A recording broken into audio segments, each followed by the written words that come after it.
안녕하세요 여러분. 성장 인터뷰의 서은경입니다. 마이크로소프트 창업자 빌 게이츠, 페이스북 창업자 마크 저커버그, 투자의 대가 워런 버핏, 지구상에 이분들 이름을 모르는 사람이 있을까 싶을 정도로 알려진 세계적인 부호들이죠. CNN의 전설적인 토크쇼 진행자 레리 킹, CNN 창립자 테드 터너, 그 외 수많은 유명 인사들. 이분들의 공통점이 뭘까요, 여러분? 바로 유대인이라는 겁니다. 전 세계 인구의 0.2%밖에 되지 않은 소수민족, 역사적으로도 모진 핍박과 시련을 겪은 민족이 어떻게 전 세계 각 분야에서 최고의 지위에 오르는 데 성공했을까요? 이 질문에 대한 답을 부와 성공을 부르는 유대인의 지혜라는 책에서 찾아보겠습니다. 비주류에서 주류로, 주류에서 핵심으로 스스로의 위치를 공고히 한 유대인의 부의 원칙 5가지를 해당 책에서 발췌하였습니다. 5가지에 대한 제목은 제가 임의로 지었고 내용만 책에서 발췌하였습니다. 책 제목: 부와 성공을 부르는 유대인의 지혜. 저자 임재성, 출판사 평단.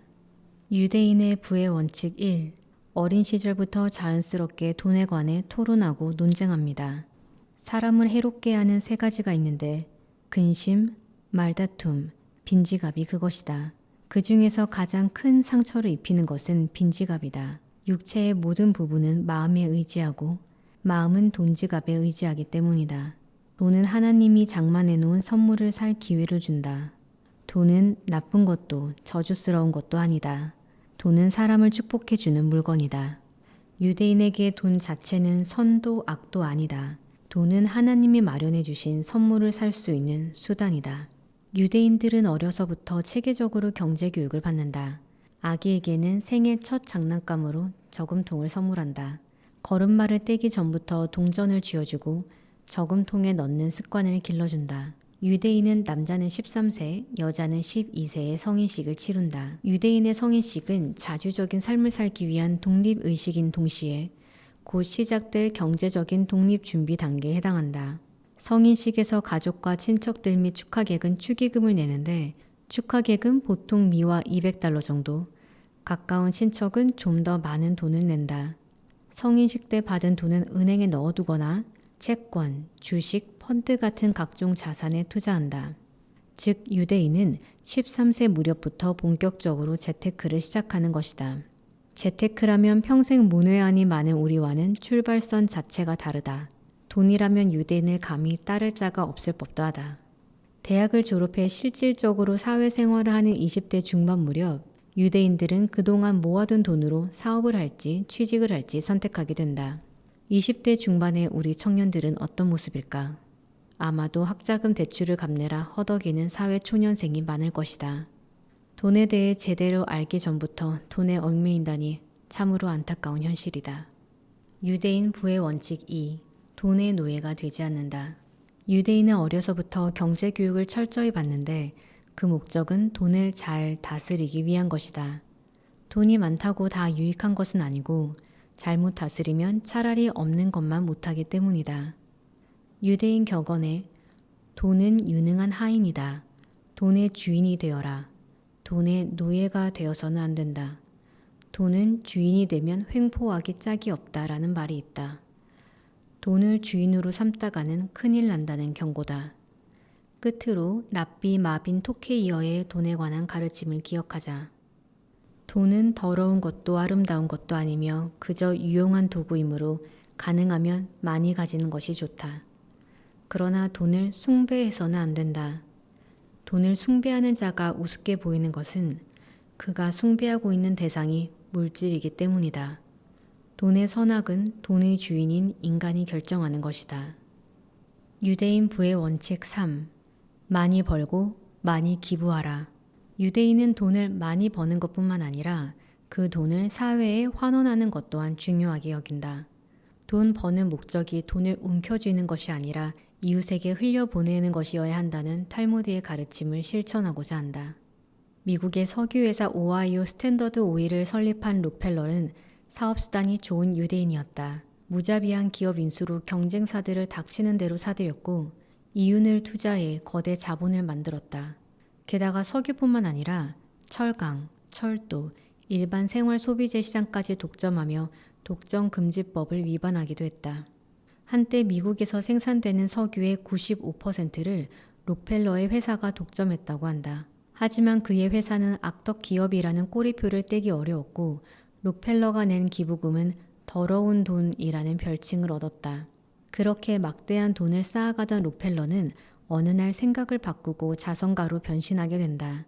그 계기가 된 사건이 있었는데 그가 55세 때 불치병에 걸린 일이었다. 의사는 그에게 1년 이상 살기 힘들다는 최후 통첩을 내렸다. 그 후 진료를 받기 위해 병원에 들어선 어느 날, 그날따라 록펠러의 눈에는 작은 액자 하나가 선명하게 들어왔다. 액자 안에는 다음과 같은 글귀가 적혀 있었다. 주는 자가 받는 자보다 복을 많이 받는다. 그 글을 읽는 순간 록펠러는 온몸에 전율이 이는 것을 느꼈다. 남을 도와야겠다는 생각을 까맣게 잊고 살았던 지난날이 주마등처럼 지나갔다. 그런 생각에 잠기고 있는데 갑자기 접수 창고에서 작은 소동이 일어났다.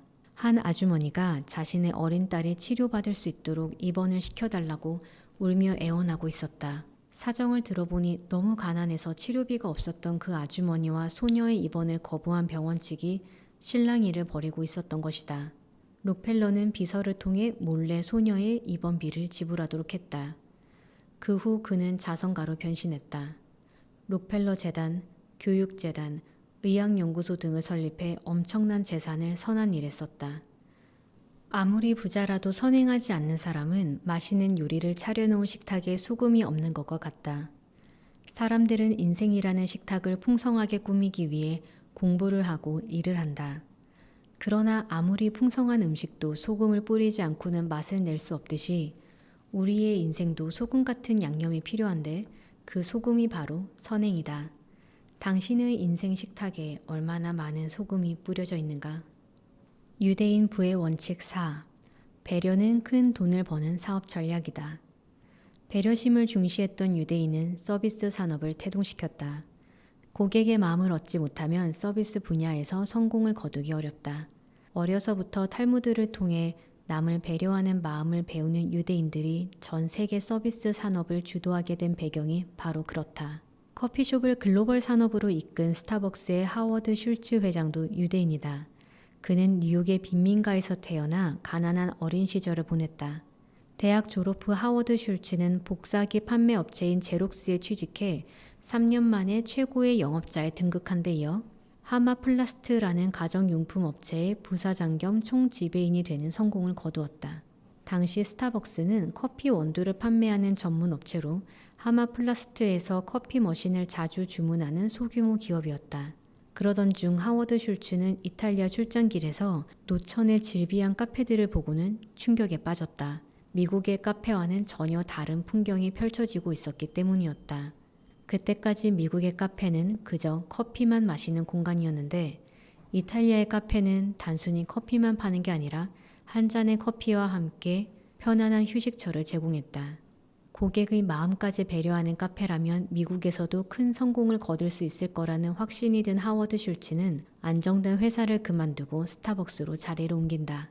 카페에 대한 그의 아이디어가 받아들여지지 않아 한때 스타벅스를 떠나는 우여곡절도 겪었지만 그는 결국 스타벅스를 인수해 꿈꾸던 카페를 만들었고 초고속 성장을 이루어냈다. 고객을 친구처럼 맞아주고 오랫동안 머물 수 있는 공간을 제공하고자 하는 그의 아이디어는 무엇보다도 철저히 고객 입장이 되어 고객을 배려하는 마음에서 시작된 것이었다.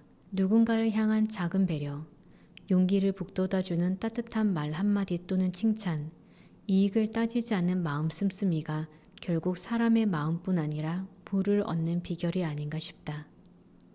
유대인 부의 원칙 5. 경쟁 속에서도 협력을 추구하며 공정한 경쟁을 지향한다. 누구나 강점과 약점이 있고 자신의 약점을 어떻게 상대방의 강점으로 보완하고 극복하느냐가 성패를 가르는 관건이 될 수 있다. 그것이 곧 지혜로운 협력의 핵심이기도 하다. 그러나 사회생활에서 자신의 단점 혹은 약점을 인정하는 게 쉬운 일이 아니다. 상대방의 강점 혹은 장점을 있는 그대로 인정해 주는 것 또한 쉬운 일이 아니다. 경쟁 사회에서 협력이 어려운 이유이다. 우리는 치열한 경쟁 사회를 살고 있다. 경쟁에서 살아남지 못하면 도태되는 세상이다. 이런 사회에서 경쟁과 협력은 어딘가 어긋나는 덕목 같지만 경쟁에서 살아남으려면 오히려 협력을 배울 필요가 있다. 혼자보다는 둘이 낫고 둘보다는 셋이 낫기 때문이다. 협력을 통해 더 큰 경쟁력을 만들어야 경쟁 사회에서 살아남을 수 있다. 필요하다면 적과도 협력해서 경쟁력을 키워야 한다. 진정한 승부와 경쟁의 모범을 보여준 세계적인 기업이 있는데 바로 펩시콜라이다. 전 세계 콜라 시장에서 1등은 당연 코카콜라다. 그 뒤를 펩시콜라가 뒤쫓으며 호시탐탐 1등의 자리를 노린다. 어느 날 펩시의 기회가 찾아왔다. 코카콜라 특유의 톡 쏘는 맛의 비결을 코카콜라 직원이었던 조야 윌리엄스가 빼내 펩시에 팔겠다며 비밀리에 접근한 것이다. 그러나 펩시 측은 그 달콤한 제의를 뿌리치고 연방수사국에 신고했다. 경쟁 기업의 스파이를 검거하는 데 펩시가 큰 공헌을 한 것이었다. 왜 펩시가 코카콜라의 비법을 사지 않고 그 제안을 뿌리쳤는지 궁금해하자 펩시의 대변인인 데이브 데스코는 이렇게 답했다.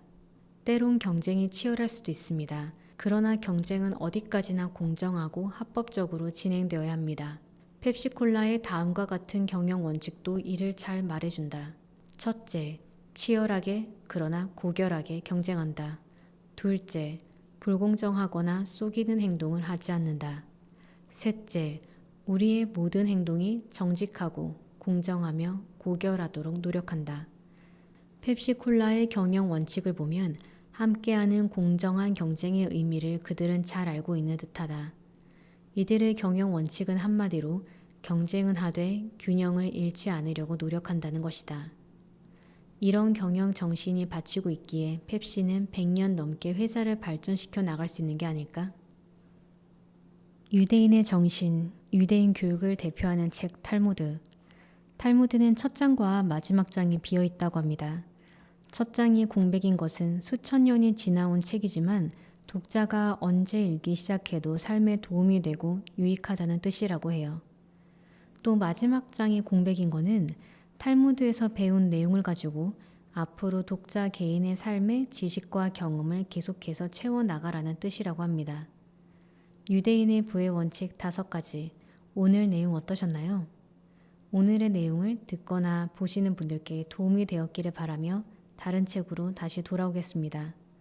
어제보다 단 한 발자국이라도 다 함께 성장하는 것이 이 채널의 목적이니까요. 시간 내어주셔서 감사드립니다.